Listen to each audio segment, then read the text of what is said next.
सो है गाइस, स्वागत है आपका एक बार फिर से आप ही के यूट्यूब चैनल में। और आज की इस वीडियो में बात करेंगे भाई भारतीय बाजारों को लेकर। आप लोग देखोगे भारतीय बाजारों में एक जमकर बिग रैली हमें दिखाई दी है, गिरावट एक बड़ी होते हुए नजर आई है। आईटी सेक्टर है, बिग फॉल देखने को मिल रहा है 1.44%। उसके साथ साथ आप लोग देखोगे भी S&P जो स्मॉल कैप इंडेक्स है इसमें भी भारी भरकम गिरावट है। मिड कैप हो, चाहे आप लोग सेंसेक्स हो, बैंक निफ्टी हो, सभी के सभी हमें एक अच्छी खासी बड़ी करेक्शन पर दिखाई दे रही है। तो इस करेक्शन के पीछे का एक्चुअली में रीजन क्या है वो मैं सुबह की वीडियो में बता चुका हूं। और उसके बाद आप लोग देखोगे भी बहुत से निवेशकों के कमेंट आ रहे हैं, पोर्टफोलियो बिल्कुल क्रैश हो गया है, पोर्टफोलियो बिल्कुल ऐसा हो गया वैसा। तो भाई देखो, आपको सिंपल भाषा में एक बात बताता हूं, जैसा है वैसा होल्ड करिए, कोई पैनिक नहीं होना है। अगर पैनिक सेलिंग करोगे भाई नुकसान आपको ही होगा, मार्केट में इससे और ज्यादा रिएक्शन होगा जिससे ये जो शेयर है वो टूटेंगे। तो यहां पर जैसा है वैसा रखने की कोशिश कीजिए, अभी के टाइम बेचने का नहीं है। क्योंकि एक छोटी सी नहीं भी एक बहुत बड़ी खबर आई है वैसे तो, और वो शॉर्ट टर्म के लिए है, ठीक है ना, कि लॉन्ग टर्म के लिए। तो चलिए आपको दिखा देते अभी क्या खबर है। तो यहां पर आप लोग देख सकते हो भी इजराइल द्वारा, ठीक है, आज सुबह सुबह की न्यूज है ये, इजराइल द्वारा ईरान में ऑपरेशन शुरू करने से स्टॉक आप लोग देखोगे जो नवी वायदा स्टॉक्स जो है मार्केट है उसमें 1% की गिरावट हमें देखने को मिली है। जी हाँ, इजराइल ने ईरान में आप लोग देखोगे भी ऑपरेशन शुरू कर दिया है, वहां पर आप लोग अटैक करने स्टार्ट कर दिए हैं। बिकॉज ईरान ने पहले आप लोग देखोगे पंगा लिया और वहां पर इजराइल के अंदर इतनी मिसाइलें दागी, आपने देखा होगा 300 350 के आसपास।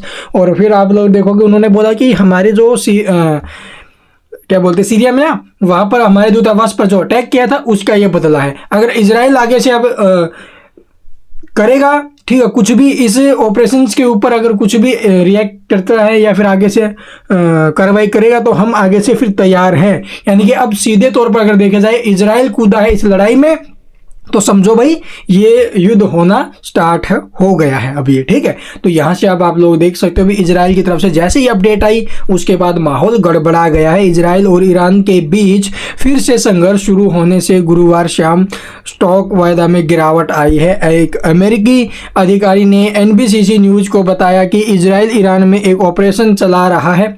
इससे पहले ईरान की जो फोर्स है, समाचार एजेंसी ने बताया था कि देश के मध्य इस्फहान शहर में हवाई अड्डे के पास विस्फोटों की आवाज सुनी गई थी, लेकिन इसका कारण अज्ञात था। वैश्विक बेंचमार्क ब्रेंट क्रूड के साथ एशिया में सुबह के कारोबार में तेल की कीमतों में 3% से अधिक की बढ़ोतरी हुई, ठीक है।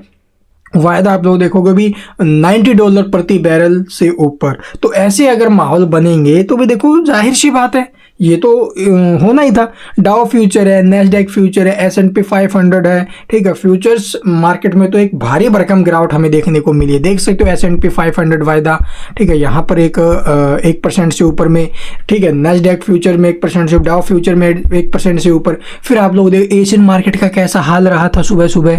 तो यहाँ पर आप लोग देखो भी ये एशियन मार्केट का सुबह सुबह हमें हाल देखने को मिला है, ठीक है। एशियन मार्केट में गिफ्ट निफ्टी निक्केई, ठीक है, ये सभी के सभी आप लोग हैंगसेंग ताइवान मार्केट सभी के अंदर आप लोग 2% 3% के करीब गिरावट, 3.5% के करीब गिरावट। तो बहुत बड़ा हंगामा हमें देखने को मिला है। जो एक क्रूड ऑयल की कीमतों में बढ़ोतरी हमें देखने को मिली 2.5-3% के करीब आप लोग देख सकते हो, ठीक है। ब्रेंट क्रूड और क्रूड ऑयल में, गोल्ड में आप लोगों को इजाफा देखने को मिल रहा है। तो ये कारण रहे भी मार्केट में दबाव के। उसके बाद इन्फोसिस के जो रिजल्ट्स आए हैं सभी को जो लग रहा है कि बहुत अच्छे रिजल्ट्स आए हैं सामने से अगर देखा जाए, लेकिन पूरा अंदर घुसकर देखोगे ना भाई तो वहां भी कुछ ना कुछ खामियां हमें नजर आते हुए नजर आएंगी, जिसकी वजह से थोड़ा माहौल मार्केट में गड़बड़ाते हुए नजर आ रहा है। तो ये कारण रहे हैं अभी मार्केट में आज की गिरावट के, ठीक है। तो अब यहां से एक ही बात है, जैसा वैसा अपने स्टॉक्स को जो अभी होल्ड करने के बारे में सोचिए, बेचना मत। बिकॉज आप लोग देखो कितनी बड़ी करेक्शन में अगर बेचोगे तो नुकसान में बेचने से कोई बेनिफिट नहीं है। आप लोग समझो रशिया यूक्रेन का युद्ध भी हुआ था, ठीक है, कोविड के बाद हुआ था। उसके बाद आप लोग देखोगे इजराइल हमास का हुआ था। एक टाइम तो करंट सिचुएशन में आप लोग देखोगे अगर ऐसा होता है तो एक बार इम्पैक्ट आएगा, ठीक है, इम्पैक्ट आएगा। सबसे बड़ा जो प्रोड्यूसर है क्रूड ऑयल का रसिया है, उसके बाद ईरान, इजराइल, यहाँ ईरान से भी हमें आप लोग देखोगे ये क्रूड ऑयल वगैरह मिलता है। लेकिन अब वहाँ से अगर ये सारी चीज़ें एकदम से बंद होते हुए नजर आई तो उस कंडीशन में आप लोग देखोगे माल गड़बड़ाते हैं, ठीक है, दाम बढ़ते हैं। तेल रिलेटेड कंपनियां जो भी ऑयल से रिलेटेड कंपनियां, उनके शेयरों में भारी भरकम गिरावट हमें देखने को मिल सकती है। पेंट से रिलेटेड कंपनियों में गिरावट देखने को मिल सकती है। इसलिए बाजारों के ऊपर बहुत नेगेटिव असर पड़ेगा, बट शॉर्ट टर्म के लिए, ठीक है, लॉन्ग टर्म के लिए नहीं। And thank you for watching the video.